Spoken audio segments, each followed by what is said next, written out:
Hello everybody, welcome to Nostalgia Goggles. I'm Chris, also known as Retro Gaming Nerd, and Happy New Year! This is the first new video of the year. I know that there's the Mario thing, but that's just a carryover from last year because I got sick. We have a whole update on that. With that being said, with the new year means I'm gonna be talking Metroid. I'm gonna try to keep talking Metroid every year. I don't think it's going to be 100% possible. We're gonna run out of Metroid games. Nintendo just doesn't release them frequently.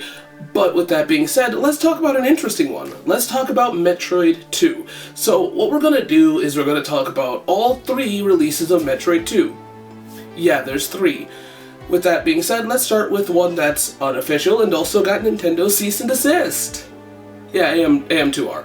AM2R is a Metroid remake that happened alongside this one. This one came out a year after.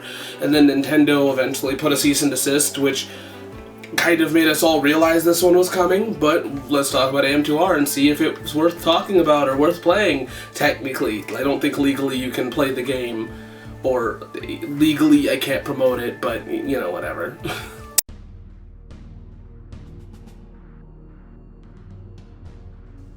So, if you know the story of Metroid 2, it is the same story of where you are Samus Aran, and you've been called by the Federation to destroy Metroids. Now, it's not that simple. Since the Metroids are evolving, it kind of makes it a little bit more complicated, but that definitely goes more into the gameplay side of it. But it is pretty much the story that is the same. Now, there is a little bit more to it in this one, because obviously time has changed and more information has came out, so AM2R plays a little bit more with other Metroid narrative points, but it's still at the end of the day Metroid 2, and that's really the only big difference, is those minor narrative points, but that's really it. So with that being said, the story is the same, and I think it's perfectly fine. To be honest with you, I think the story kinda has to stay the same, because if it doesn't, then it's a completely different Metroid game, since the story kinda just weaves in with the gameplay itself.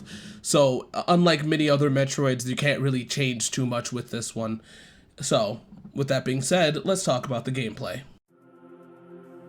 So the gameplay for AM2R is one of the best Metroid experiences that I've ever had when it comes to playing a Metroid game. It is absolutely one of the smoothest experiences. It still is Metroid, and it's still Metroid 2, mind you, but when it gets right down to it though, it has some of the best experiences because it's snappy. It reminds me a lot of Metroid Zero Mission on how it feels super good to play, and it's up there even with games like Metroid Dread. I'd even argue better. The one thing is that this is still Metroid 2, so what that means is you still have to hunt Metroids, and even then, that works great too, because it's not just hunting Metroids only. They feel really nice to hunt, especially the more evolved ones, because there's other ways to handle them, and the game is never super difficult, but it's still super fun. Or I think one of the things that makes this game great is also it isn't just Metroid 2, it learned from others. For instance, when able to charge your charge beam and there are items around you, it'll float to it like Metroid Prime, which is awesome, and I don't even think that that's in Metroid today. All in all, this is one of the greatest experiences that I've had with Metroid outside of traditional Metroid, like, you know, Dread, and even Metroid Samus Returns, but even then, I feel like this is a better experience. It's just, I don't know, the game itself just plays so damn well, and it almost makes it to the point of where I could argue if you want to go back to Metroid 2, the Game Boy version, this is the better way to go. It isn't as accessible as Metroid Samus Returns, we'll get more into that later, but I do think that it is definitely the closest thing you'll get to playing like a classic Metroid game without adding super new mechanics. There is new things, there are also different things that happen in this game, there's other creatures and things that you're able to play as, but at the end of the day, it is an amazing and outstanding Metroid experience that I cannot stress enough, which is great, but I would really love to see this in a later Metroid game, some of the stuff that was put here. So with that being said, the gameplay is outstanding. I don't even know if I can come close to explaining how good of an experience this is, and if you ever get a chance to play it, technically, I would recommend it highly if there was legal ways to play the game, cough cough. So with that being said, let's talk about the presentation. AM2R's presentation is outstanding. I absolutely love this game. Looking very similar to the Game Boy Advanced era of Metroid, it reminds me so much of Zero Mission, but a little bit above and beyond that. It's really cool to see Metroid 2 in this style, and I think it's also cool to see these new creations, and even then there are new bosses and old bosses and so many things that return within this game that just look amazing. I love the way this game looks, but more importantly, I love the way this game sounds. The soundtrack is downright astounding. I absolutely love it. Being very familiar to Metroid and being better remakes and almost more listenable remakes of the actual music in Metroid 2. I'm not trying to diss Metroid 2, but the music is very Game Boy-y. This one feels like it's a home console game, and I think that that's the best thing about it. It feels like a Metroid game, and I absolutely love the way that this game sounds altogether. All in all, the presentation is outstanding. There are so many things that are great about this game. You could just look at it and tell how great this game is, and it's amazing because some of these were not actually put in games around the time, since we only could really guess what a Metroid or the evolved forms of Metroid look like because there wasn't a remake at the time. So this game goes above and beyond, and I absolutely love it. And the reason why I'm stressing this so much, right, the reason why I'm stressing how it looks is because if you look back at what Metroid 2 was and then you compare it to this, they went above and beyond, because Metroid 2 has some enemies that are just straight up abstract, and also the presentation in that game is also straight up abstract as well. So them being able to convert that into this is great. All in all, if you've never touched a Metroid game, I think this is one that I could recommend, especially if you're somebody that has played Zero Mission. Great follow-up. Dread, any game, great follow-up from presentation alone. But none of that matters if you can't get your hands on it. With that being said, let's talk about accessibility.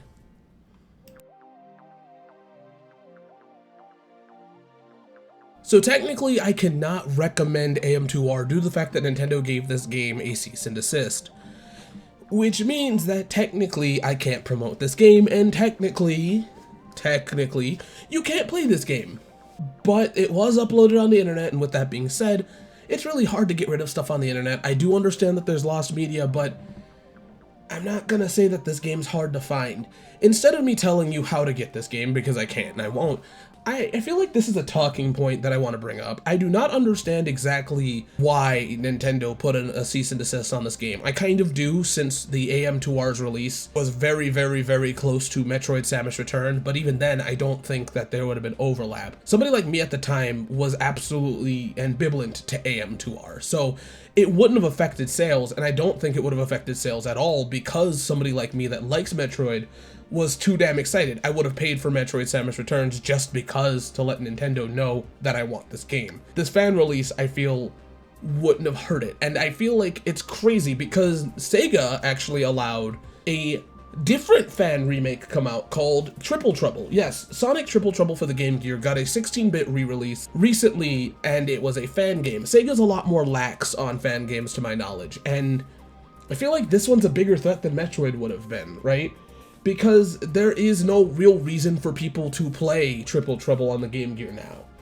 Even though it is released on, other... Triple Trouble has recently been released through Origins Plus, but I feel like there's no reason to play it since the 16-bit version exists, because it is just that good. It reminds me so much of AM2R to a frustrating point because Sega let that happen, which once again is a lot more threatening. Heck, I feel like they even leaned into its release because we got Fang back almost after we got Fang back in Triple Trouble. So it's weird that Nintendo decided to go, no, cease and desist for this.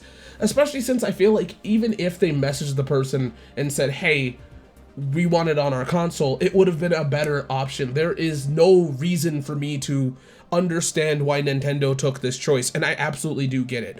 I get that Nintendo technically has the right to do this. This is their IP, right? This is what they're allowed to do.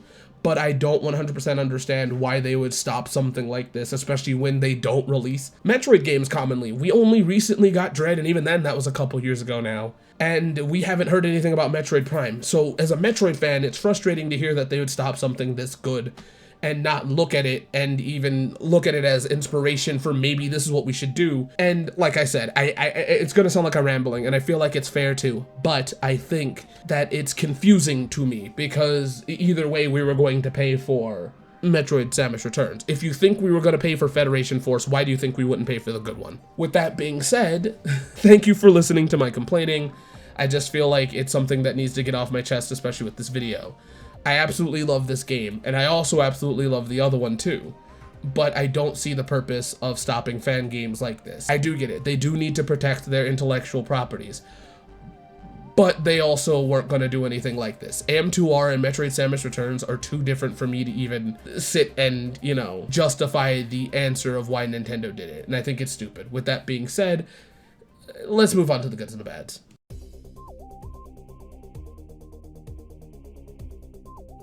AM2R is a Metroid fan's dream. If you're somebody like me that absolutely loves Super Metroid, Fusion, and Zero Mission, this game fits into those perfectly. I absolutely love this game. It just feels like one of the best experiences that I've had, and I don't know if I'm ever going to have an experience in the 2D side of Metroid like this again. It just works so well. From the music being outstanding, to the level design being really great, to it just being an outstanding remake. I see almost no reason to play the original. If you have to play a physical release of Metroid 2 outside of this one, the closest experience you're going to get to this, and even then it does not work the same, they're different games, is Metroid Samus Returns. But even then, I feel like the way this gameplay feels, the closest to that is even Dread. And I don't know, I just feel like the people that put their work into this did such an amazing job that it sucks that it's not easily available, and Nintendo did put a cease and desist on it. I would absolutely have loved if Nintendo worked with this team, and if Nintendo ever does decide to make another 2D Metroid, I think it would absolutely be necessary to look at this. This is a great way to go. It doesn't have the bells and whistles that Metroid Samus Returns has, but it's still an amazing game that I could not recommend enough. With that being said though, nothing's perfect.